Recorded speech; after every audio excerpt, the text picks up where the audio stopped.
Okay, dear friends, good evening. Today, once again, we have to start the class. But, my friends, today you may be slightly, you can say, a bit frustrated because today I have not brought the multiple choice questions for you people. Because in studies class, the class was having the little progress. So that's why we could not form the questions because the syllabus didn't progress yesterday. So tomorrow I will just after finishing today the issue of Bengal or the history of 18th century will be over today because the first half of 18th century we have already finished. We are going across the second half of 18th century. We have started from the European companies in Europe and how did the different companies move towards India. What was the sequence of the advent of the companies in India? We have discussed all these aspects. My those students who are from English medium, तो मैं आप लोगों को भी बीच बीच में हिंदी में बोलूंगा. मुझे लगता है मेरे इंग्लिश वाले स्टूडेंट्स को कोई प्रॉब्लम उससे नहीं होगा कि हम लोगों ने चूंकि कल प्रोग्रेस सिलेबस का ज़्यादा नहीं किया, इसीलिए हमने आज मल्टीपल चॉइस क्वेश्चन आपके लिए नहीं लाया हूं. अब मैं I will just bring the questions tomorrow and today we have to cover Bengal. So let us start from Bengal now. And what is the syllabus? I am just moving to Bengal.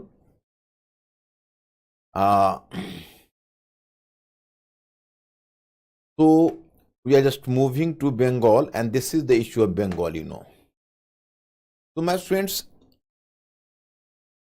whenever in the first half of 18th century, we have observed the location of different states which appeared after the disintegration of Mughal Empire and the rise of regional states.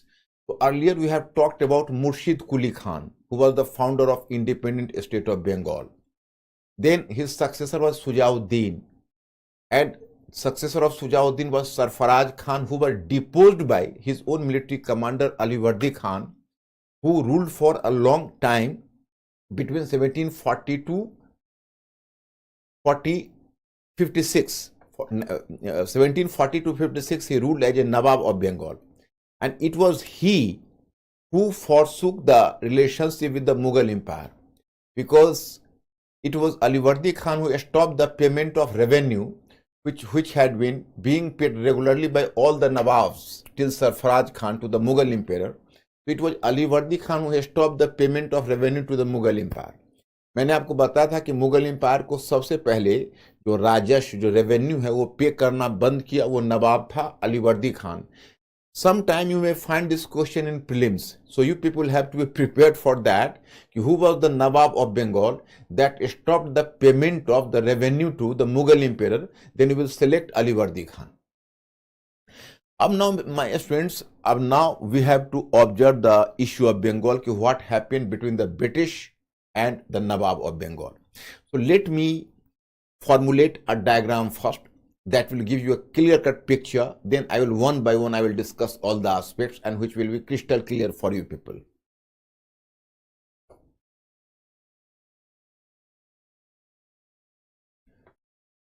Firstly, Battle of Plassey. Battle of Plassey. Okay. Background. Whether you are using the term background or causes, आप पृष्ठभूमि कह लें या कारण कह लें, बात एक ही है, बैकग्राउंड और causes.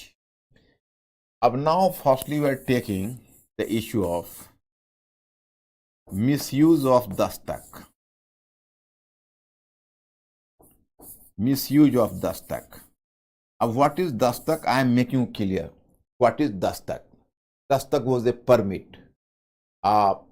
You can say the right of the British company to carry the duty-free trade in Bengal. That is called Dastak. Dastak was some sort of, you can say, the right accorded to the company but by the Mughal Emperor.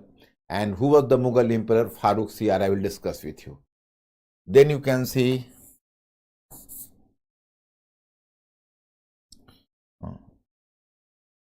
personal grudge.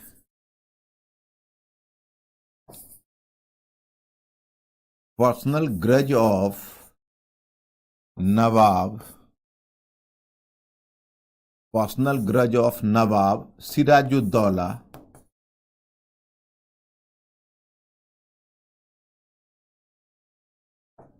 personal grudge of Nawab Sirajuddaulah against the company.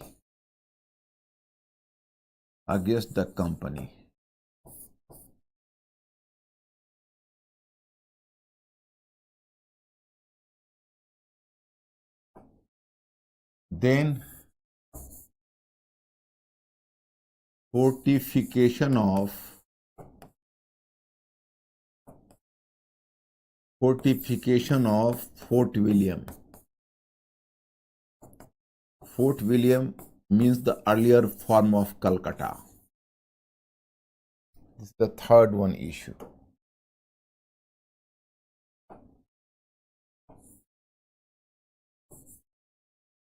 Nawab's invasion of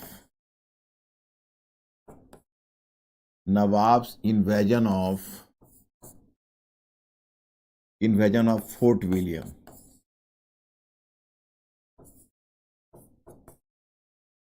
Nawab's invasion of Fort William in June 1756, which I will discuss with you. So, how many points and aspects are gradually I will discuss with you.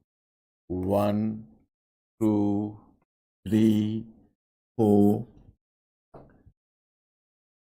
and I'll just give here the 5. What is 5? That is companies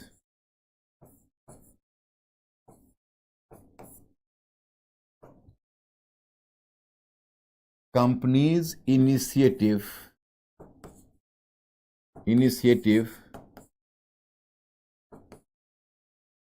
to install a friendly Nawab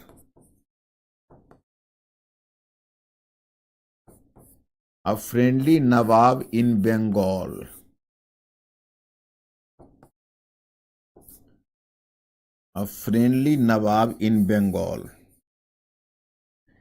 I will discuss this aspect as well. What is this? And last one,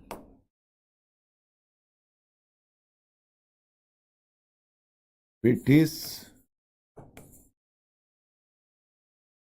companies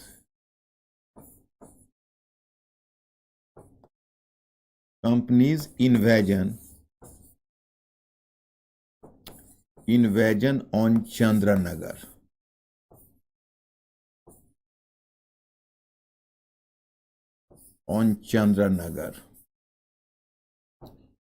There are total 6 issues, which I will just help you to digest or to memorize. You need not do the rote learning. In the natural course, you will just you will swallow up the important analysis and even informations. First of all, let us brief it.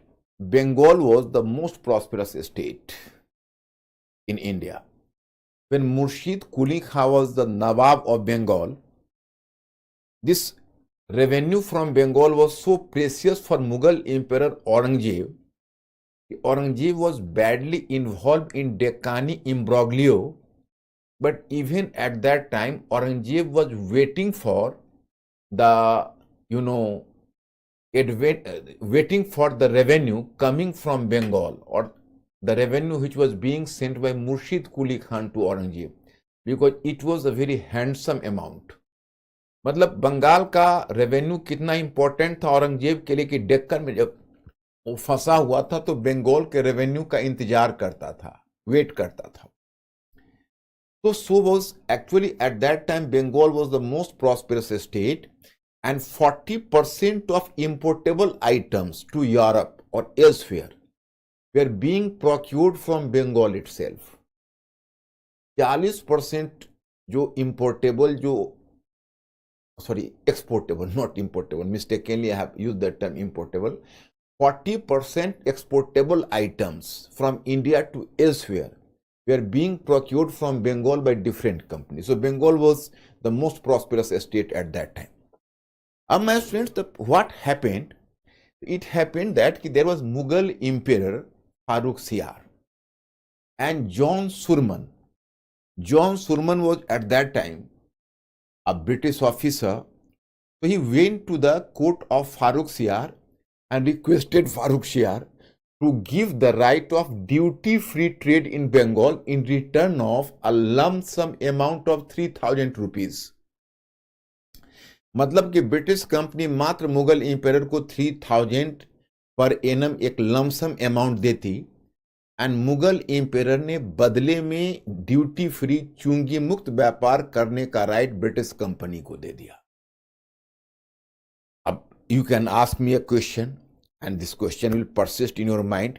Who was Mughal emperor to give the right of free trade to the British company in Bengal? Because after all, the Mughal emperor was not having the true control, the actual control over Bengal, and Bengal almost became the autonomous or rather the independent state at that time. It is true, my student, you are correct. But problem is that after all, Mughal emperor was the de jure head. मतलब कम से कम नाम मात्र का प्रधान तो Mughal empire था, de jure head, वैधानिक प्रधान, you can say legal head. So it was bearing the right, it was having the right to give the stamp of Bengal to any other party. So the Mughal emperor gave this right to the British company. Yes, if the Nawabs of Bengal could have preferred to contest the dastak given by Mughal emperor, the Mughal emperor was not in a position to punish the Nawab of Bengal. It is true. But still you can see the right given by the Mughal emperor to the British company, the dastak, that is called the dastak. Dastak means a permit to do the duty-free trade. So this dastak was given to the British company and no Nawab of Bengal, either it might be Murshid Quli Khan or Alivardi Khan, no one gave a challenge to this right. All accepted this right. Simple point of difference was that the British company was misusing the dastak in two ways. First way was actually this dastak was given to the British company, not to the private British merchants. Here I have to inform my students that the British merchants who were the British officers as well, they were corrupt. They were carrying the company's trade, they were company's employees, but all were running their personal trade as well. So whenever under the dastak, they were carrying the company's goods. Along with the company's goods, they were carrying their personal goods as well because they were doing the personal trade. So Nawab was simply putting a point of objection that this dastak has been given to the company. Company is enjoying the right to carry the free trade, but you people are carrying your own personal trade. So the personal trade is not covered by this dastak. On personal trade, you are liable to pay the duty. But the British merchants were not ready to pay up the duty even for the personal trade, and they just try to cover their personal trade under the shadow of the same dastak. तो मतलब आप समझ रहे हो मेरी बात को, जो मेरे इंग्लिश वाले हैं, कि भाई उसमें राइट दिया गया था कि कंपनी का जो ट्रेड होगा वो दस्तक के द्वारा कवर्ड होगा. मतलब दस्तक में कंपनी को फ्री ट्रेड करने का राइट होगा और कंपनी को कोई ड्यूटीज नहीं देना है, कोई चुंगी नहीं देनी है. लेकिन जो ब्रिटिश ऑफिसर्स जो होते थे, जो मर्चेंट्स भी होते थे, ऑफिसर्स भी होते थे, 2 in 1, वो करप्ट होते थे और वो उसका मिसयूज कर लेते थे. वो अपना ट्रेड भी जो पर्सनल बिलोंगिंग्स होता था वो भी दस्तक के तले क्रॉस करवा देते थे. तो बस ब्रिटिश कंपनी सिर्फ यही कहती थी कि सॉरी, नवाब ऑफ बंगाल का यही कहना था कि देखो आपके पर्सनल ट्रेड पर ये लागू नहीं होगा, ये सिर्फ कंपनीज के ट्रेड पर लागू होगा. So I think my students, even my English students, may be comfortable with this, you can say, Hindi words तो इस तरह से this was the bone of contention between the two. Anyway, but still Murshid Quli Khan and Alivardi Khan were slightly soft towards the British company. But new Nawab Sirajuddaulah, because Alivardi Khan was not having any son, he was having 3 daughters. One of his daughters was Ghasiti Begum, and she was the wife of the Deputy Governor of Dhaka, Deputy Nawab of Dhaka. The Deputy Nawab of Dhaka already dead. Ghasiti Begum was alone, she was widowed, but she was enjoying the support of her prime minister who was Raj Ballabh. So Ghasiti Begum was disturbed because Alivardi Khan decided to give his throne to his youngest grandson, मतलब सबसे छोटे नाती को, और घसीटी बेगम सबसे बड़ी बेटी थी. The second one daughter was the wife of the Deputy Nawab of Purnia. But Deputy Nawab of Purnia was already dead. Even Alivardi Khan's daughter was dead, but their son was Shaukat Jung. So Shaukat Jung was disturbed on the phenomena that Sirajuddaulah should be the new Nawab, and Sirajuddaulah was the son of the youngest daughter of Alivardi Khan. Although youngest daughter was dead, but Sirajuddaulah was, in fact, just he was nourished and he was brought up by Alivardi Khan himself, and from the very childhood, Alivardi Khan decided Sirajuddaulah would be my successor in future. So Sirajuddaulah was likely to be declared to be successor, but other daughters and grandson of this Alivardi Khan contested the situation, and Ghasiti Begum and Shaukat Jung were in secret terms with the British, and they were hatching out conspiracy against Sirajuddaulah along with the British.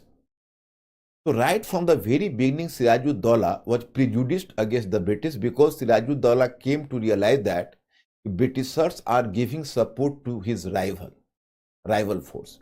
So obviously, you can say Sirajuddaulah was not neutral toward the British, and he was a bit furious and revengeful against the British. So I think you are clear. तो ये एक extra bone of contention हो गया. अब क्योंकि बाकी जो company उसके अगेंस्ट में जो कॉन्स्पिरेसी कर रही थी, उसके दुश्मनों को साथ दे रही थी, इस बात से सिराजुद्दौला बहुत डिस्टर्ब था. But my friends, अब now you can ask me a question. You should. Why did company? What was the interest of the company in opposing Sirajuddaulah? Actually, company was searching for a friendly Nawab to be installed on the throne of Bengal, because the company's officers were much concerned about their personal trade, and they came to realize that if the Nawab is not friendly, we cannot carry our personal trade. So that's why they were giving support to Ghasiti Begum, Shaukat Jung, etc., etc. So this became the extra matter of the bone of contention between the two. ये 2 point हो गए. What was the third issue? Third issue was in 1756, 7 years war started in Britain, which I have discussed with you yesterday. So once the war started in started in Europe, because the British and French empires both were at loggerhead with each other. So war erupted in Europe. So there was the, you can say, possibility of extending this war in India as well. So both the companies were started to take the precautionary measure against each other. So it was in this course in Bengal, the main factory of the French was at Chandranagar, and headquarter of the British was Fort William. So here French started to fortify its factory at Chandranagar as precautionary measure, and the British started to fortify the Fort William. मतलब इधर दोनों ने अपनी अपनी तैयारी शुरू कर दी. France की जो कंपनी थी उसने चंद्रनगर, उसकी फैक्ट्री थी, उसमें किलेबंदी शुरू कर दी, और ब्रिटिश ने फोर्ट विलियम की किलेबंदी शुरू. अब Nawab, after observing this situation, Nawab was disturbed. Nawab was disturbed for the fact that both the alien company, both the foreign companies, without prior permission of Nawab, started the military preparation and fortification. So that is a direct challenge to the sovereign status of Nawab. So that's why Nawab just issued an ordinance to both the companies simultaneously to demolish their forts. मतलब नवाब ने आदेश दिया कि देखो दोनों अपने अपने fort को तोड़ लीजिए, अपने अपने सिटाडल को तोड़िए, ये नहीं चलेगा. So once Nawab issued the ordinance, so French company fell under the pressure. It came under the pressure and it demolished its forts. But the British company refused to comply with the order of Nawab. British company refused. So Nawab was obviously disturbed and outrageous. So out of rage, Nawab invaded Fort William in June 1756. So as Nawab invaded Fort William in June 1756, नवाब ने fort William पर हमला कर दिया जून 1756 में. Fort William ही कलकत्ता है. तो जिस समय नवाब मुर्शिदाबाद उसका कैपिटल था नवाब का, उसने हमला किया, तो it invaded Fort William. At that time, the governor of Fort William was William Drake. So earlier he tried to fight and block the route of Nawab, but he was not, and his army or his soldiers were not a match for Nawab's army. So William Drake was defeated, and then he fled from the site and he took refuge at Fulta Island in the Bay of Bengal. मतलब he took refuge at Fulta Island at Bay of Bengal, and Nawab plundered this Fort William to his full satisfaction. And then possibly some Englishmen were arrested there, and then Nawab carried the Englishmen to Murshidabad. My students, on that day, 2 to 3 days earlier, some of my students has just asked me the question about what is the Black Hall tragedy episode. So now time has come. I have to brief about the Black Hall tragedy episode, what happened. In fact, there was a British governor at Fort William. He became governor later after Battle of Pallas in 1760. His name is Holwell. His name was Holwell, and he fabricated a story. I am consciously using the term fabricated because वो काल्पनिक ज्यादा है, वास्तविक कम है. He fabricated the story when Nawab, after plundering Fort William, he returned to Murshidabad. So he captured or he caught up 146 Englishmen, and it was you can say a very, very, warm summer night and very hot summer night, and in hot summer night he just packed 146 Englishmen in a very congested room, 10 by 10 or whatever might be the size. So as it was a hot summer night in June, so these Englishmen could not survive, and 123 of them were suffocated to death. मतलब 123 अंग्रेज मतलब suffocation से मर गए, and only 23 survived for stating the tragic story of Black Hall to rest of the world. So my students, up here most of the scholars believe that possibly this story was a fabricated story. Recently there is Amitabh Ghosh, a Bengali author.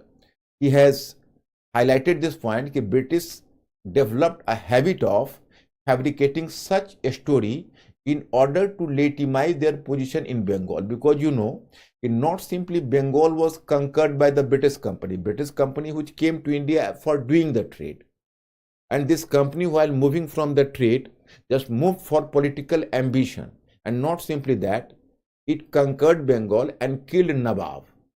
The question arises, if it happened, so the British just tried to search some pretext. Why did I conquer Bengal? Why did we conquer Bengal? In search of the pretext, it fabricated the story of this Black Hall tragedy. We have, as Nawab has, Nawab has done a very cruel act to us, so we were not having any option but to take action against Nawab. So it was just, you can say, in order to legitimize their position in Bengal, such a story was fabricated. So this is the truth. I think, my students, you may be clear. अब now you can say, when Nawab was returning from Fort William or Calcutta, so he placed Calcutta under an officer in charge. His name was Manik Chand, and he had to have control over Fort William on the behalf of Nawab. He was an officer of Nawab, officer in charge. And then Nawab returned to Murshidabad. For Nawab, it was a tiny affair. Nawab didn't take the whole story a very serious matter. In the meantime, on Fulta Island, William Drake was waiting. So he adopted two-pronged strategy. मतलब अब फुल्टा island पर तो वो एक तरह से छिपा हुआ था जो गवर्नर था विलियम ड्रेक, और उसने एक दोहरी रणनीति अपनाई, two pronged strategy. What was the two pronged strategy? First strategy was to send a petition to Nawab seeking pardon. मतलब एक तरफ वो नवाब से माफीनामा भेज रहा था. On the other hand, William Drake sent a letter for help to the authority at Madras ki please send some military reinforcement so that we can reconquer Fort William. So at that time, the Madras authority was itself worried about its future because the third Carnatic war was likely to start. So Madras authority was very busy in its own affair, but still Madras authority was ready to extend support to the authority at Bengal. So a naval force under Clive and Watson was sent in October 1756. But this naval force under Clive and Watson, or Clive and Watson, was ordered to return from Bengal as early as possible, because even the region of Madras was equally disturbed, and there was the danger of French invasion on Madras was looming large on the head. So in this way, I think, my student, Clive and Watson moved for Bengal. मतलब कि इधर फुल्टा island में जो William Drake था, उसने Madras authority से request किया कि भाई आप हमको कुछ मिलिट्री रीइंफोर्समेंट भेजिए. तो मद्रास अथॉरिटी ने क्लाइव और वाटसन के अंतर्गत एक नेवल फोर्स भेज दिया, लेकिन उसको हिदायत दी कि भाई जल्दी लौटना, इधर भी स्थिति खराब है, किसी समय फ्रेंच से हमारे दो हाथ हो सकते हैं. खैर, ये दोनों गए. अब on 2nd January 1757, on 2nd January 1757, Clive reached to the shore of Fort William or Calcutta, and after just reaching to Calcutta, first of all, it gave a very handsome amount of bribe to Manik Chand, who was the officer in charge of Fort William at that time on the behalf of Nawab. And Manik Chand pretended to fight a battle against Clive, and he withdrew from Fort William after having been defeated, and then Clive captured Fort William again in January 1757.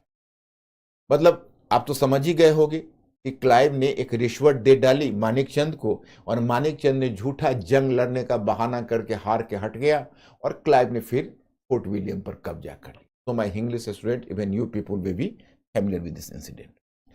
Surprisingly, if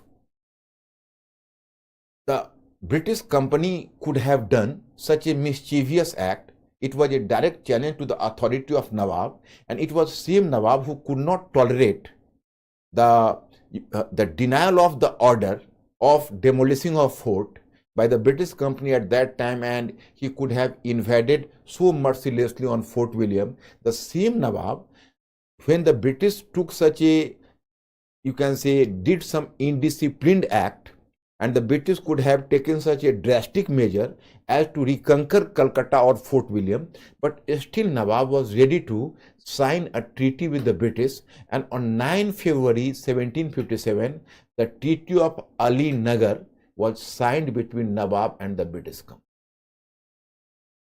क्या ये matter of surprise, आश्चर्य की बात नहीं है? यह वही नवाब है कि उस समय वह टॉलरेट नहीं कर सका था और आज वही नवाब ब्रिटिश कंपनी के साथ 9 फरवरी को अली नगर की ट्रीटी साइन करता है, जबकि ब्रिटिश कंपनी ने इतनी उदंडता दिखाई है कि उसने दोबारा जनवरी में 2 जनवरी को कलकत्ता जीती या Fort William, both are the same. I think my students you may be clear, but my students, the story is not going to stop here. And surprisingly, in this treaty of Ali Nagar, Nawab almost gave all the concessions to the British company. And Nawab even became ready to give compensation for the plunder and loot which was done by Nawab at the time of the invasion on Fort William in June 1756. So Nawab virtually capitulated to the pressure of the British. How was it possible? Why there was such a big change in the behavior of Nawab? It is a mind-boggling question to historians. So normally there are the two interpretations behind that. One interpretation is that the main officers of Nawab were in secret talks with the British, and Robert Clive already hatched out a conspiracy against the Nawab and won over the support of the very close officers of Nawab to his side. So Nawab was not having lost his faith into his own officers at that time. So Nawab was under a fear psychosis. That's the one explanation. Another explanation is that it was the time Ahmad Shah Abdali, that Afghan ruler you may recall, he invaded India. And Ahmad Shah Abdali was likely to move to Bihar, move towards Bihar. And Bihar was at that time the part of Bengal. If Ahmad Shah Abdali could have invaded Bihar, then Nawab was compelled to fight against Ahmad Shah Abdali. It was not possible for Nawab to fight at the two fronts simultaneously, one against Ahmad Shah Abdali, another at the British company. So that's why Nawab capitulated to the pressure of the British company.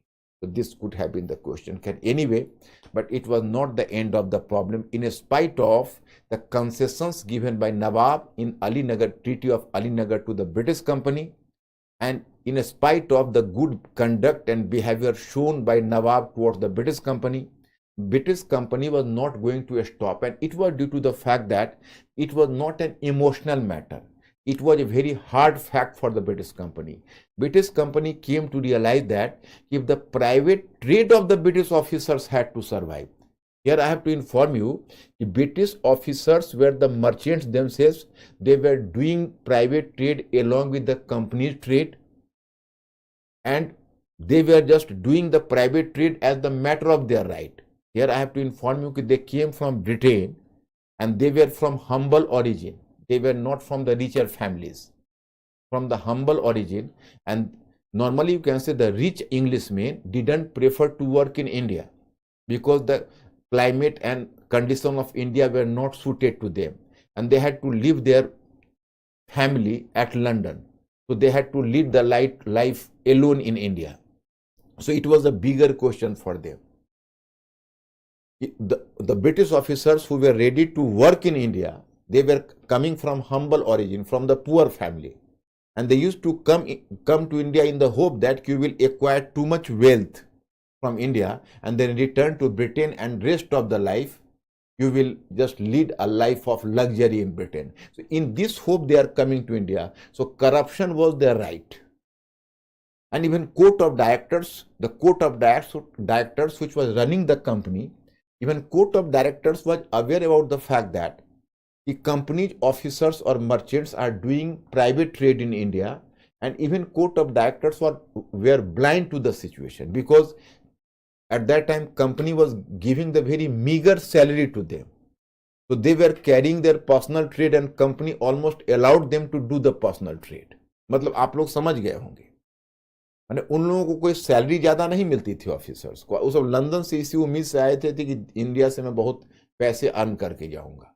तो private trade करते थे और court of directors ने अपने आंखें मूंद रखी थी, उनको अलाउ कर दिया था कि ठीक है प्राइवेट ट्रेड करिए, मतलब डायरेक्ट नहीं इनडायरेक्ट। उनके लिए प्राइवेट ट्रेड सर्वाइवल की बात थी। तो इवन अली नगर का ट्रीटी उनको सेटिस्फाई नहीं कर सका। उनका सबसे बड़ा एजेंडा था कि बंगाल में एक ऐसा नवाब इस्टेब्लिश हो, इंस्टॉल हो, जो हमारे प्राइवेट ट्रेड को अलाउ करे, और तभी होगा जब फ्रेंडली नवाब आएगा। In Bengal, such a Nawab should be installed who should be allowed us to do the private trade. So it was a matter of survival for them. Okay.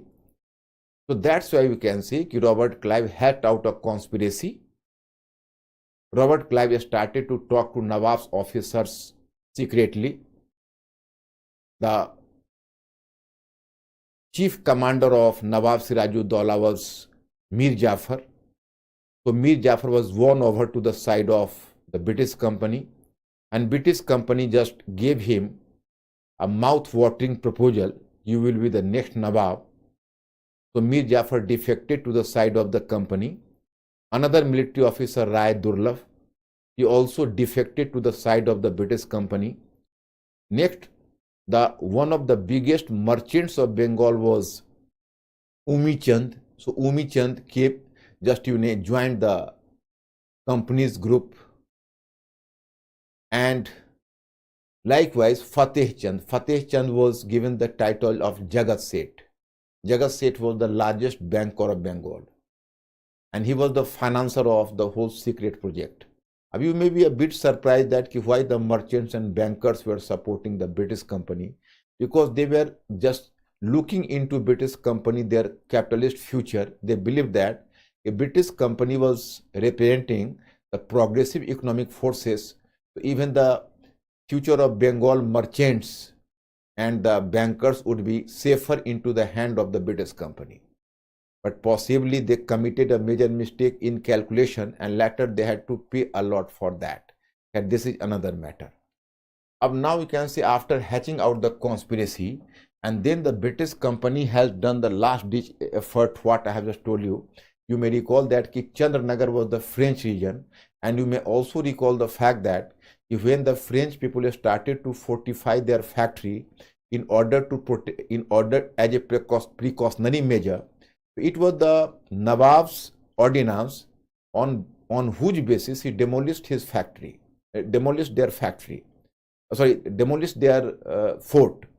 So now it was the moral and avowed duty of Nawab to protect the French region of Chandranagar. But in March 1757, the British company under Robert Clive captured forcefully the Chandranagar.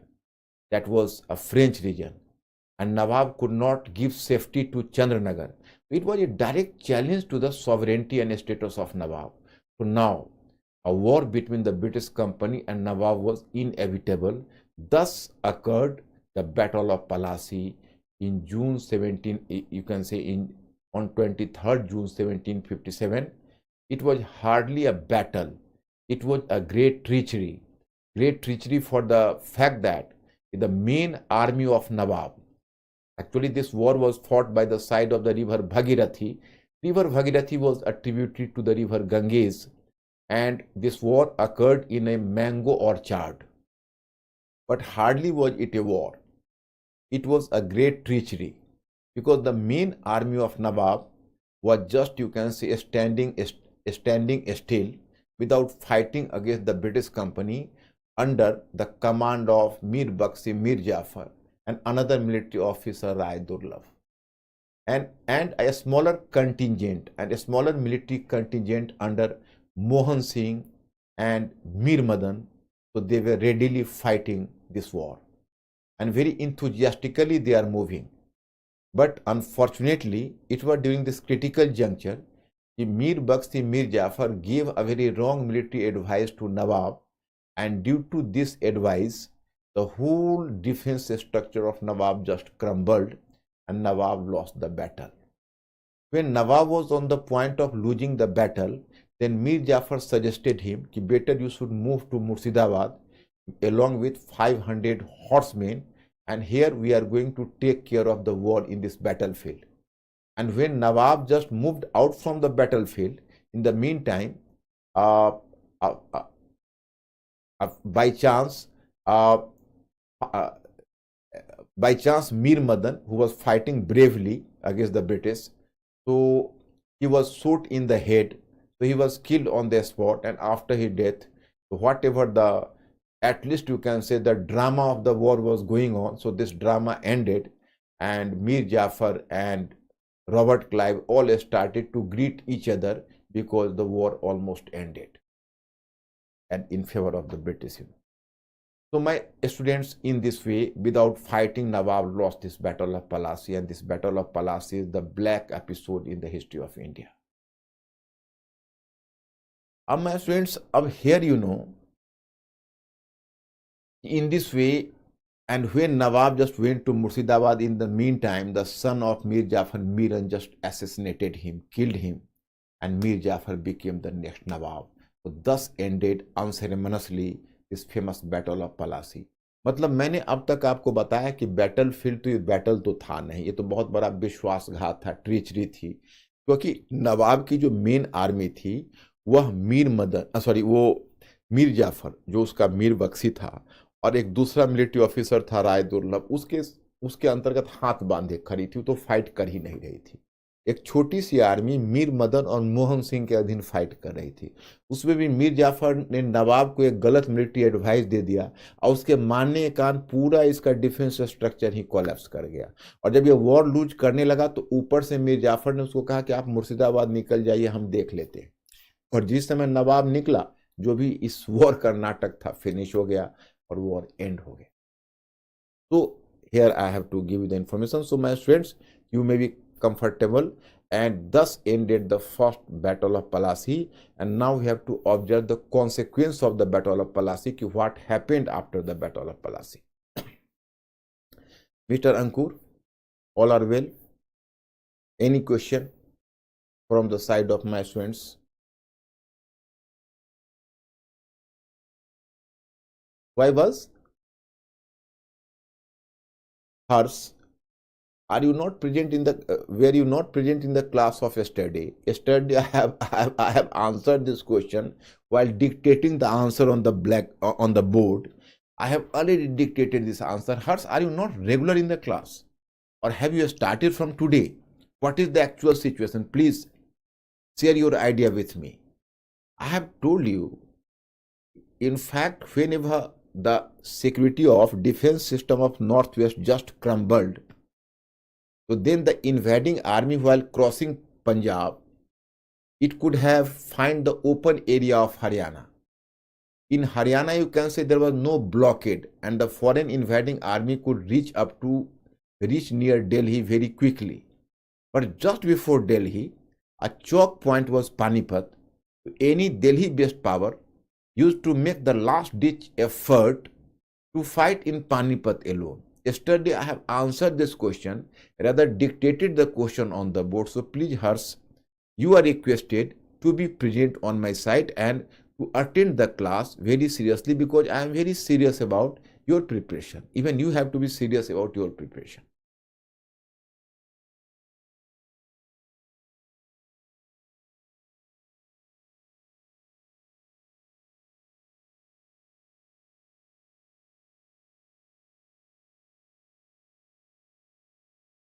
These were the minor battles. That's why I have just avoided. Actually, the Battle of Bedara had to be fought at the time of Mir Jafar in 1759. The Chinsura was a place.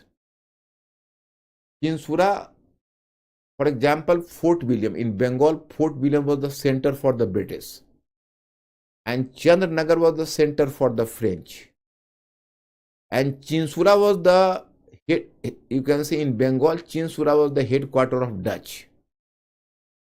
So Dutch developed its factory at Chinsura.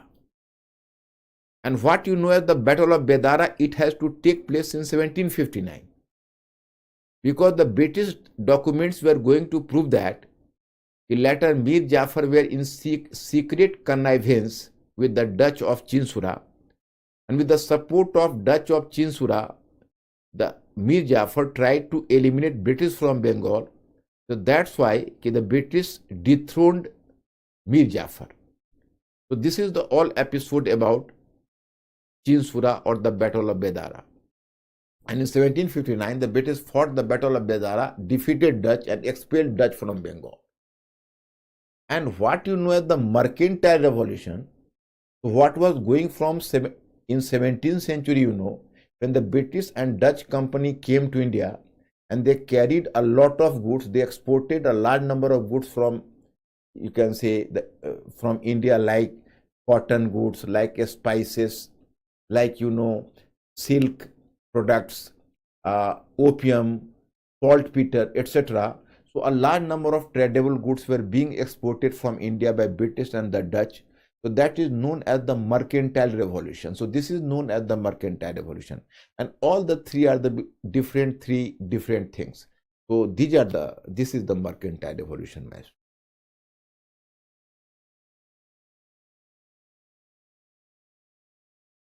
Because French were the rival, and in 1757, even in March 1757, they captured Chandanagar. At that time, 7 years war was going on in Europe, and British and French Empire were at loggerheads with each other. And a war was likely to erupt in South India, that is the Third Carnatic War. So both the companies were inimical to each other. So in March 1757, Robert Clive preferred to capture Chandanagar and finish the French from Bengal completely. So that's why he took such a mischievous step.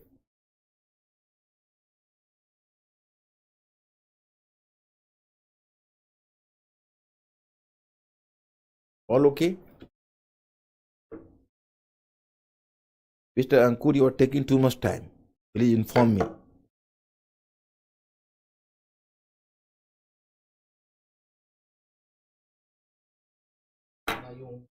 Yeah?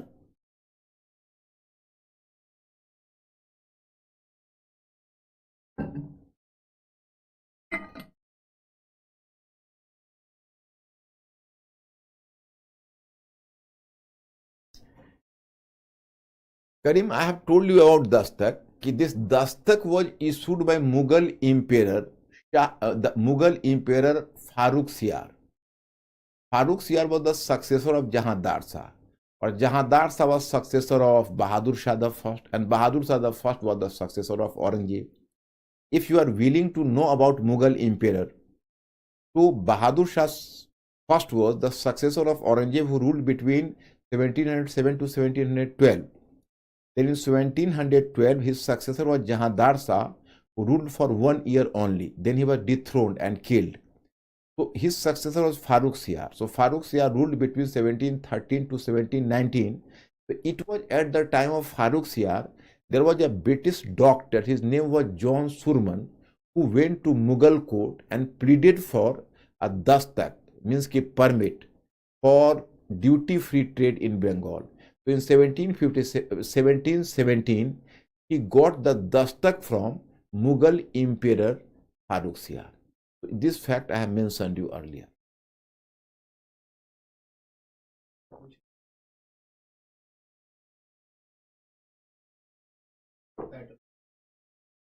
Because at that time the British were quite worried. British didn't dare to rule in Bengal directly. My students, I will inform you not to speak of the Battle of Plassey. Even after the Battle of Buxar, British did not dare to rule in Bengal directly, and Robert Clive and his two successors, Verlest and Cartier, preferred to rule in Bengal indirectly, and there you will come to know about diarchy. They established diarchy, that is called the dual government in Bengal. They used to develop the indirect control over Bengal, but they didn't dare to establish the direct rule because they were fearing the contest from Indian powers. Indian powers might have put a point of objection. They were also worried about the protest from the European companies, who could not have accepted the British company as the ruler of Bengal. So that's why initially they avoided, but later, from the time of Warren Hastings onwards, they will develop the direct rule in Bengal, which I will discuss with you later.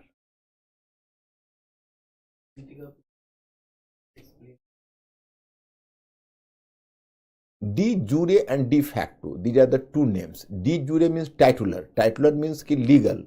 मतलब आप अगर नाम मात्र के हैं तो de jure हैं. And de facto means कि if you are actual ruler, whether you are enjoying title or not, but in actual sense you are the ruler, so that is the de facto. For example, you can say British were the de facto ruler of Bengal, but Nawab was the de jure ruler of Bengal. तो de facto means कि जो व्यवहार में हो, जो pragmatically हो, जो actual में हो, उसी को डी फैक्टो बोलते हैं.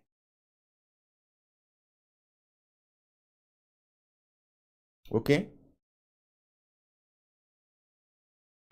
My students, I am just moving from the story of Bengal, the Battle of Palasi, to the other episode that what you know as the Battle of Palasi, the Battle of Betrayal.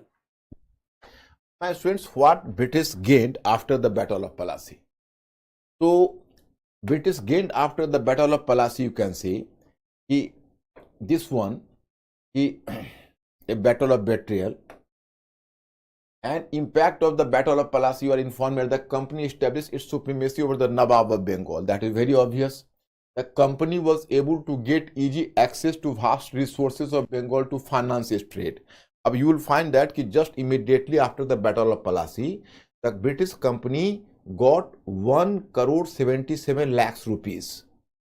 And Nawab, and you can say 1 crore 77 lakhs rupees immediately, which the British company could use the money in investing in trade.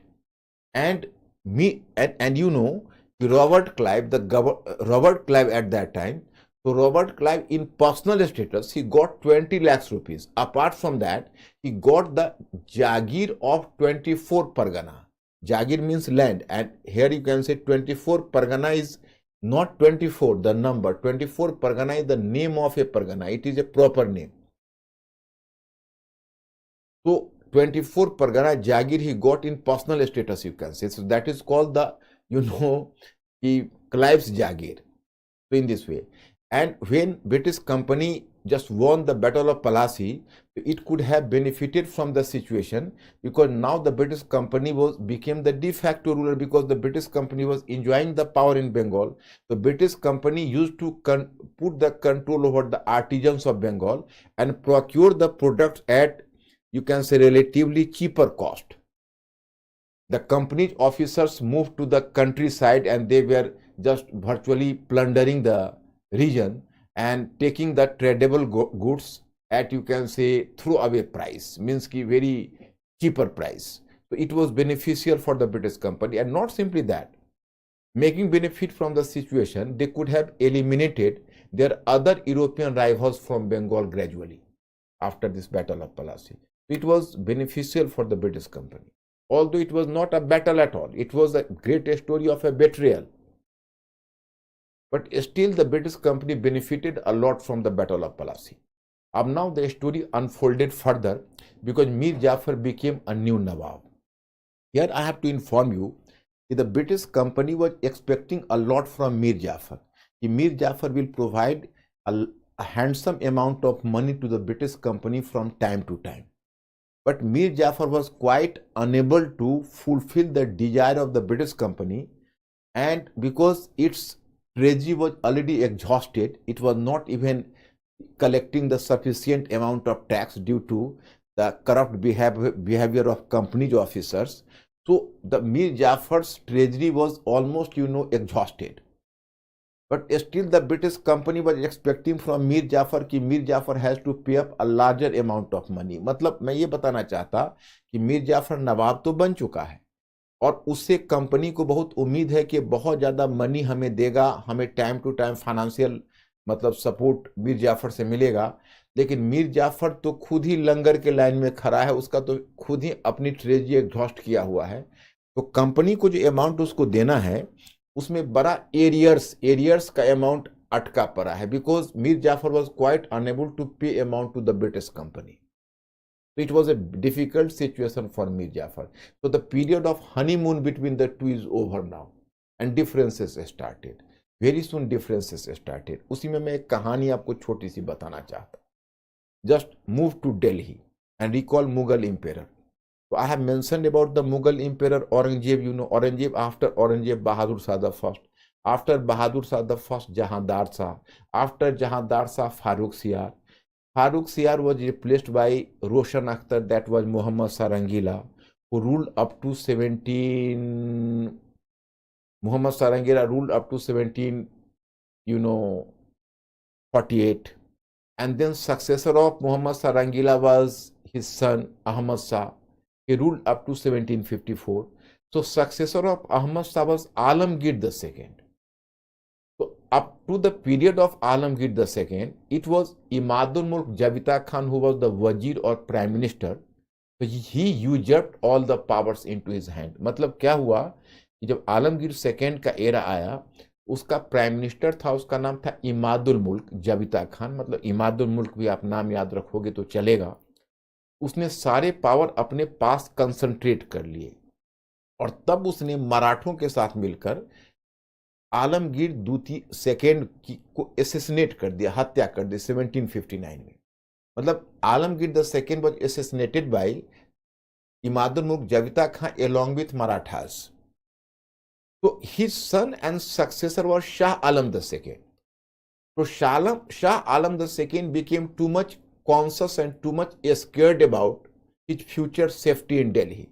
So he fled from Delhi and then he took refuge in Awadh. Who was the Nawab of Awadh at that time? I have earlier informed you, because I have already told you the hierarchy of Nawab in Awadh. First Sadat Khan, successor of Sadat Khan was Safdar Jung, and successor of Safdar Jung was here the new Nawab, his name was Sujaud Dawla. So Sujaud Dawla was the Nawab of Awadh. So Mughal Badshah Shah Alam II got refuge at Awadh. Why did he prefer to stay in Awadh? It was due to the fact because the Nawab of Awadh earlier used to be even the Wazir of Awadh. वजीर of Mughal ampere, जैसे सफदर जंग था। तो सफदर जंग Mughal ampere का वजीर रहा था। तो मुगल एम्पेयर कुछ न कुछ एक अवध को अपनी जगह मानते थे कि चलो अपना ही वजीर रहा हुआ है, तो they prefer to stay in Awadh. तो Shah Alam the second stayed at Awadh and after coming to Awadh Shah Alam started to make another planning. Shah Alam II came to realize that we have already lost Delhi.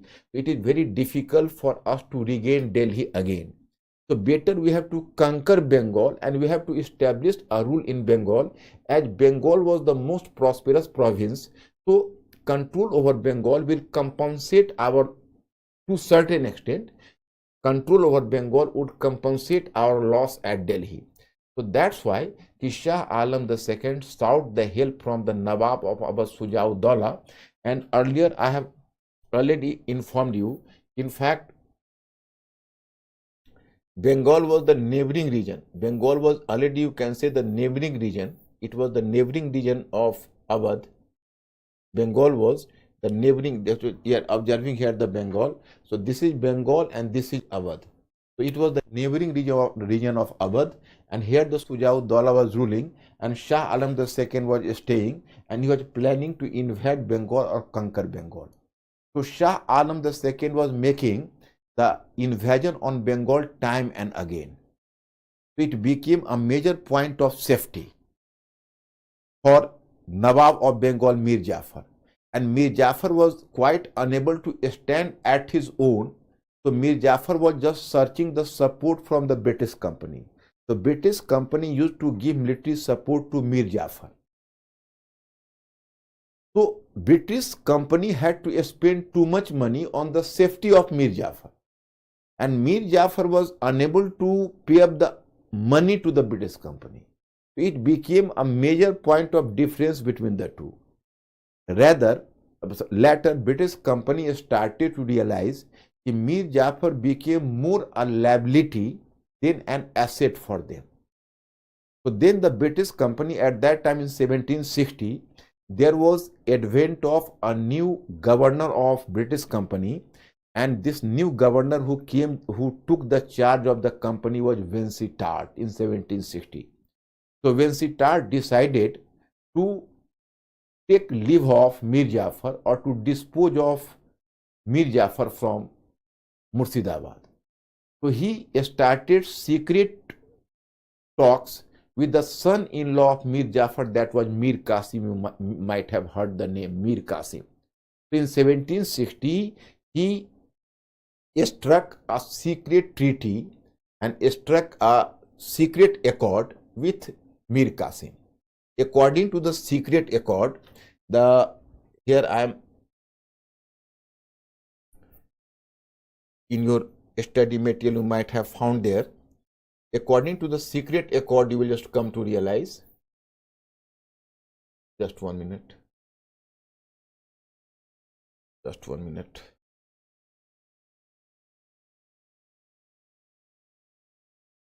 Just one minute.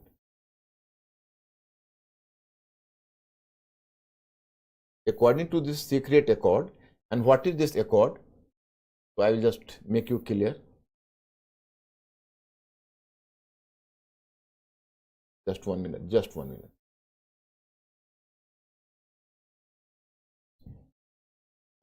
This new Nawab of Bengal in 1760. You will just go through this page. According to the secret accord, now Mir Qasim was liable to pay, or Mir Qasim had to pay 3 districts. They had to offer 3 districts, Bardhaman, Midnapur and Chittagaon, to the British company, and 29 lakhs of rupees. In return, he was declared to be Nawab of Bengal. So very peacefully, there was, you can say, transfer of power from Mir Jafar to Mir Qasim, and Mir Jafar was given a pension amount of 15,000 per month, and he was supposed to live at Calcutta just as a pensioner. And peacefully Mir Jafar accepted his fate, because the Mir Jafar was not in a position to contest the British decision. So that's why he just succumbed to the British pressure and he left the post of Nawab. So Mir Qasim became the new Nawab. My students, British Governor Vansittart characterized the whole episode as Bengal Revolution. It is just a revolution. But some critics believed, why are you characterizing this change of this ruler in Bengal as Bengal Revolution? Because for this incident being a revolution, at least 2 criteria should be fulfilled. The first criteria is that there should be, there should be the support from the people, or at least the people of Bengal should have some say in whole decision. But people of Bengal were not having any role in this change of the ruler. And second condition is, whatever change has been done, so this change has been made, so this change should be fundamental or basic change. But it was not a fundamental or basic change, rather there was replacement of one Nawab by another, so there was no problem at all. The old Nawab was replaced by the new one, and both were the puppet. One puppet Nawab was replaced by another one. So why should it be characterized as the revolution? Whatever. Now, what you know as the Battle of Buxar. So now come to this point, why did this Battle of Buxar occurred? The Battle of Buxar occurred for the fact, the first one cause was, who was greater, either king or the kingmaker? Because Mir Qasim started to explain the condition in his own way. Mir Qasim started to explain the situation in his own way. According to Mir Qasim, I have done a deal with the British. Whatever amount British expected from me, I have already paid up the amount to the British company. Who is British company to disturb me? A British company has to go to its own way, and I have to go to my own way. I am the Nawab. British company is a company. The British company has to behave as a company, and I am the ruler of Bengal. And British company came to believe that Nawab had to work according to my own advice, and Nawab had to work just like a puppet, because the British company was more concerned about its private trade, But Nawab Mir Qasim was up and doing to rule in Bengal independently. So do you know, Mir Qasim took some strong measures. Mir Qasim जब power में आया तो उसने कुछ बड़े strong measures लिए. First of all, he transferred his capital.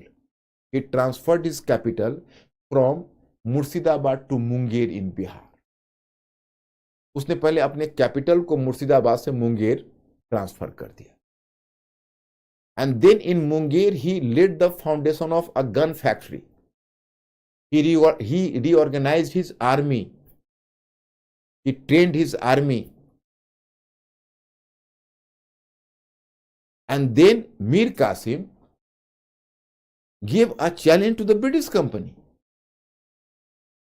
And it was Mir Qasim who raised an issue to Vansittart The private British merchants had to pay up the duty, their trade would not be protected under Dastak. The old feud once again resurfaced because Mir Qasim raised the point of objection. Dastak was meant for the British company, not for the private trade of the British merchants. So the private trade of the British merchants should be banned. मतलब मैं आपको ये बताना चाहता, मीर कासिम अब बिल्कुल ही ready था कि हमें इंडिपेंडेंट रूल करना है। वो अपने कैपिटल को बिहार मुंगेर ले गया, वहां पर एक गन फैक्ट्री को इस्टेब्लिश किया, अपने आर्मी को रीऑर्गेनाइज किया और ब्रिटिश कंपनी के सामने डिमांड रख दिया कि भाई देखिए, दस्तक आप यूज करिए अपने कंपनी के गुड्स के लिए, लेकिन आपके जो प्राइवेट मर्चेंट्स हैं उनको तो ये अमाउंट पे अप करना पड़ेगा और उनको ड्यूटी देनी पड़ेगी। तो it became a bone of contention between the two. So here I have to inform you that then Vansittart was basically, he was the British governor, he was a bit soft towards him. He was a bit soft. So he just went to Murshidabad. Sorry, he went to Munger from Calcutta to talk to him. And matter was amicably settled. Lastly, it was decided that on private trade, the company's merchants will give a meager amount of duty, that is simply 9%, while other merchants have to pay up the duty in the proportion of 40%. But companies' merchants had to simply pay up the amount 9%. So everything was amicably settled. But my friends, whenever Vansittart returned to Fort William, other British merchants were quite dissatisfied with the treaty. They were not ready to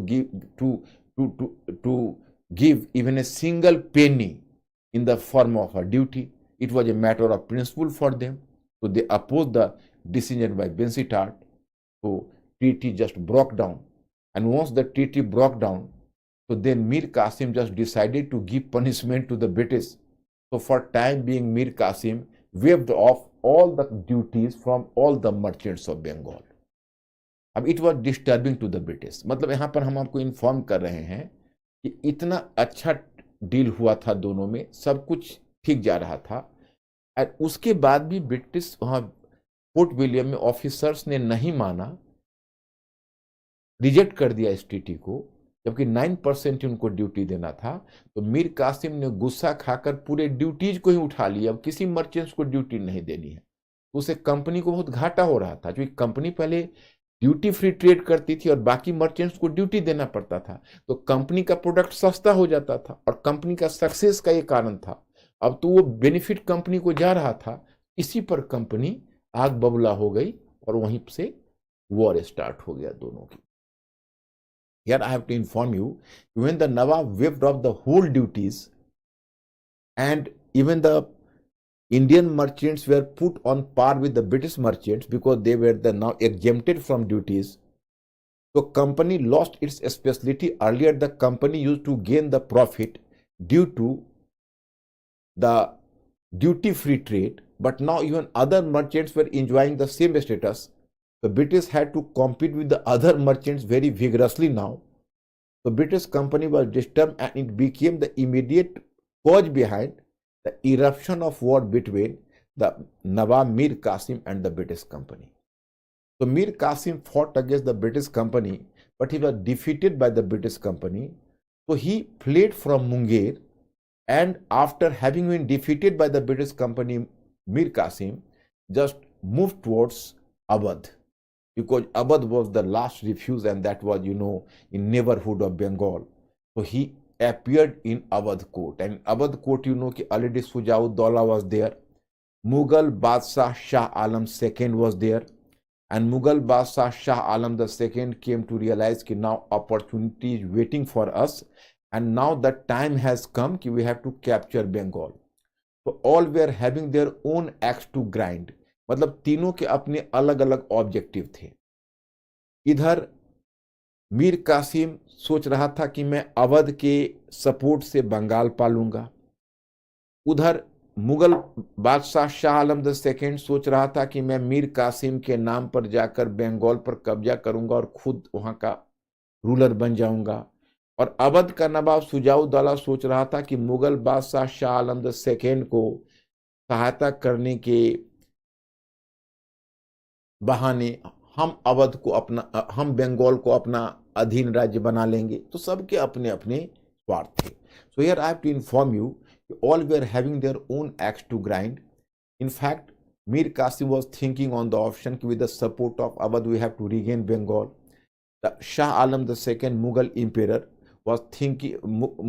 was excited at the possibility in the name of Shah Alam II we will capture Bengal, and Shujauddaulah was having his own plan, own you can say scheme. In the name of Shah Alam II, we will make the Bengal a subordinated state to Awadh. In this way, then all of the three appeared in the Battle of Buxar on 22nd October 1764. But my friends, this Battle of Buxar proved much more decisive than the Battle of Plassey, because my friends, here I have to inform you, it was not a battle won by treachery as you had found the case in the Battle of Plassey.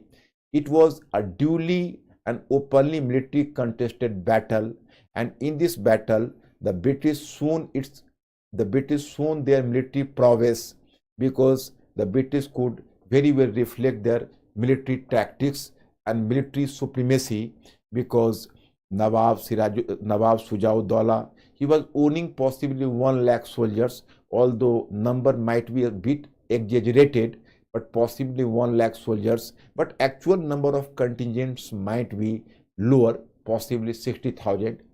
And Mughal Badshah Shah Alam II was depending over the army of Awadh, and even Mir Qasim was not owning his own army, but mainly Awadh's army fought, and finally all of the three were routed in the battlefield.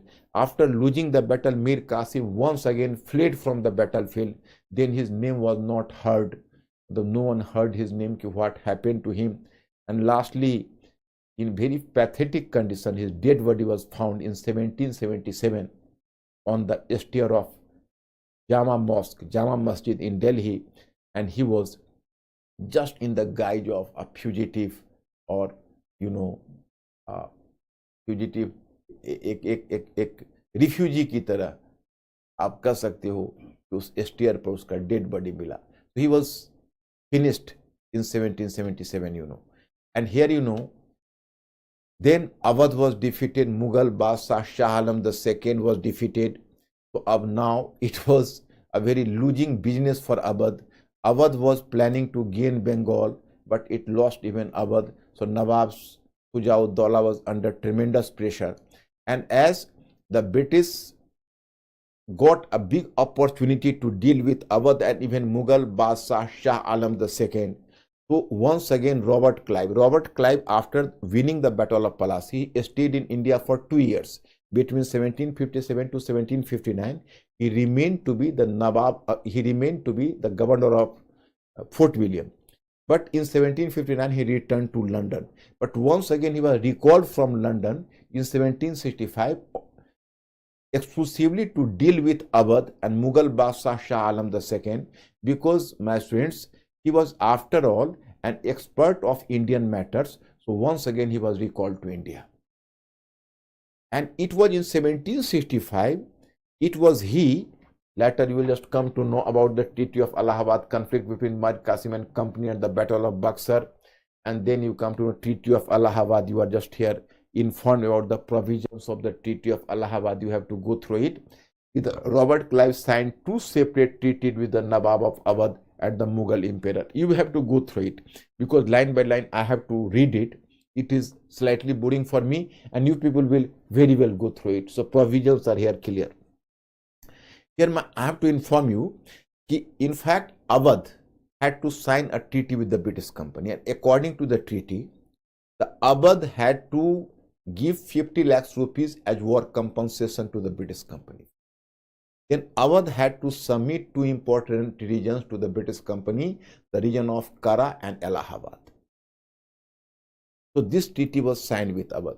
Apart from that, as British company decided to make Awadh a subservient state, or you can say make Awadh a buffer state, so British company signed a special treaty with Awadh that if any third party would invade Awadh in future, then British company would give military support to Awadh. In return, Awadh had to bear the expenditure of the war. So in this way, treaty was finalized with Awadh. Then British company signed a treaty with Mughal Badshah Shah Alam II. What was the provision of the treaty with the Mughal Badshah Shah Alam II? So my students, here I have to inform you, according to the treaty, Mughal Badshah Shah Alam II had to offer, or you can say Mughal Badshah Shah Alam II gave the Diwani of Bengal to British company. My friends, you may be a bit surprised, a bit confused. What is Diwani of Bengal? So Diwani of Bengal means right of collecting revenue. Diwani means right of collecting revenue. Here I have to inform you. In fact, when you will observe the Mughal Suba administration, in Suba, two officers were the equivalent status. One was Subadar, and another name for Subadar was Najib. So the power of administration, Subadar was just owning the power of administration. So that was called Nijamat power. Another is Diwan. Diwan means collection of revenue. He was having the right for the collection of revenue. When Murshid Quli Khan usurped both the powers simultaneously, the power of Najim and the power of Diwan both combined together, so he came to be known as Nawab. But now the British company, you can say, gave this power of Diwan or Diwani power to, now Mughal Badshah Shah Alam II gave this power of Diwani to the British company of Nawab. Actually, when Mir Qasim fled from Bengal, so British installed on the throne of Bengal once again Mir Jafar. Mir Jafar was recalled from Calcutta and he was installed on the throne in 1764. So at the time of the Battle of Buxar, it was Mir Jafar who was Nawab. But up to the period of the Treaty of Allahabad, Mir Jafar passed away. He was dead. So his successor was Najm-ud-Dawla, his son. So he was Nawab. So Najm-ud-Dawla will simply own the Nijamat power, but Diwani power was given to the British company by Mughal Badshah Shah Alam II. My students, you may ask me one question. Who was Shah Alam II to give the Diwani of Bengal? Because after all, Shah Alam II was himself a rubber stamp. Yes, your question is valid. Mughal Badshah Shah Alam was not the de facto power. De facto power was the British company itself. He was a de jure power. He simply gave the stamp. Yes, Diwani of Bengal belongs to you. That is Diwani of Bengal. So he simply gave his rubber stamp, and in name he gave the power to the British company. In return, the British company had to give 26 lakh rupees to Mughal Emperor Shah Alam II for his personal expenditure and the region of Kara and Allahabad where they could stay, and 53 lakhs rupees as administrative expenditure. But this amount of administrative expenditure had not to be given to Mughal Emperor. It had to be given to Nawab of Bengal in the name of Mughal Emperor. It was simply a courtesy. You are taking a bundle of notes and moving the bundle of notes around the head of someone and giving some other.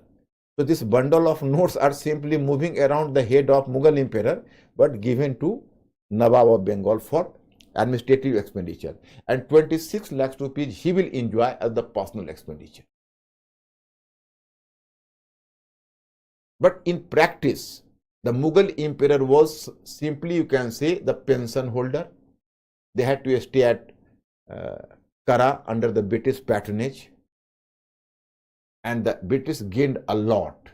And this Diwani of Bengal was going to be too much beneficial for the British company because, my friends, colonialism in India is likely to start from here. I will later inform you, because earlier the British company used to purchase the Indian products, and the company used to bring the precious metal from America and via Britain, and then used to pay up the amount from India. But now, when the British company got the Diwani of Bengal, so a part of the collected amount,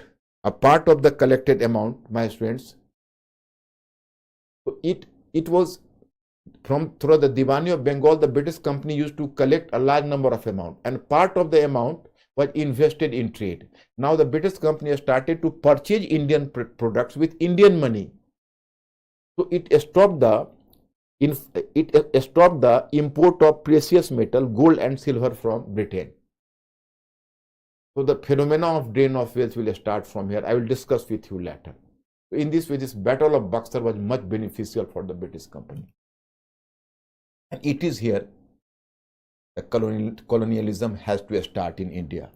My friends, I have given here the two questions: impact of the Battle of Buxar. This one you will just observe here, that is Bihar, Bengal. This is the Battle of Buxar, battles under the British rule. This is Buxar, this is Palasi. You know, on the map I have given you Palasi and Buxar. Question: the Battle of Palasi was not a great battle, but was a great betrayal. Examine the statement. So my students, you have to go through this question. I think you will be clear. The Battle of Palasi was not an open struggle. There was no similarity between the army of Nawab and that of company. In the battlefield, the larger section, you will go through it. That is crystal clear. Whenever you find difficulty, you will ask me, because I have given you the model answer here. Do you agree with the statement that as the Battle of Palasi was not an open conflict, so it should be considered as an insignificant event? Could only the Battle of Buxar be considered as the decisive battle? My friends, this is argumentative question. This is hypothetical question, but this is argumentative question. Why? Because a group of historians were going to prove that the Battle of Palasi was not a battle, it was a betrayal. It is useless. They are giving the argument, actually after Battle of Palasi, the British could have lost even a single battle. So whatever benefits they were reaping from the Battle of Palasi, after Battle of Palasi, so they could have lost all the benefits. The Battle of Palasi was insignificant in the history of the British India. And it was Battle of Buxar which was the decisive battle and actual battle. But recently, you can say, a new light of historiography has just countered this view. According to this new light of historiography, no, this is wrong. This is wrong. This is not, this argument is not true. According to the new historiography, it is true that the Battle of Palasi was conquered through treachery. It was not an open and contested battle. But it is equally true, after the Battle of Palasi, the British reaped a large number of benefits and profits from Bengal. Between 1757 to 1764, 7 years elapsed. Within the 7 years, the British company gained so much amount from Bengal, and the British reaped so much benefit from Bengal. Within 7 years, the British could have strengthened itself so much so, in the Battle of Buxar, it could take the easy victory against the Indian party. So, without the Battle of Palasi, the success of battle could not have been ensured. So, Battle of Palasi and Buxar should not be viewed in separation with each other. Rather, Battle of Palasi and that of Buxar should be taken as an organic whole, not in separation from each other. So this argument has been given, and my students, you might have gone through this matter and you will be clear. So up to the Battle of Buxar, I have made you clear. And second one part I have just already given to you yesterday. So my students, you will go through this part, colonialism, and tomorrow I will start the history of 18th century. So that has been finished. You will go through the 2 model questions, and after that I will give you 1 model question more tomorrow to do, or I am giving you 1 question as a homework. battle of the battle of the the victory at the victory at the victory at Battle of Buxar, Battle of Buxar,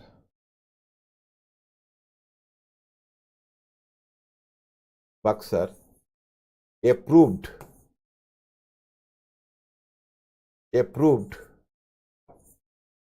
the British success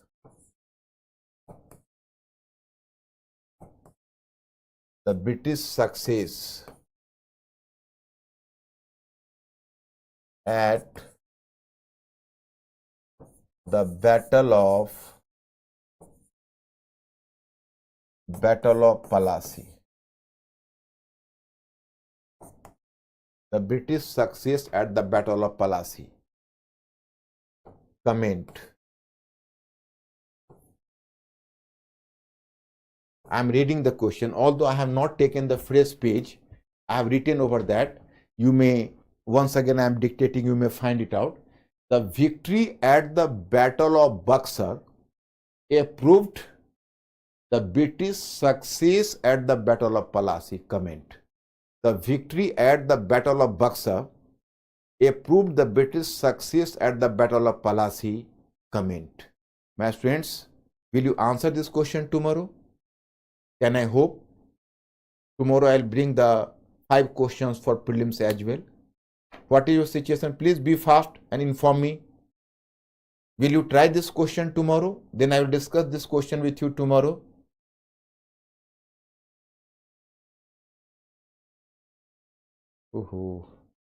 Why? Once again try.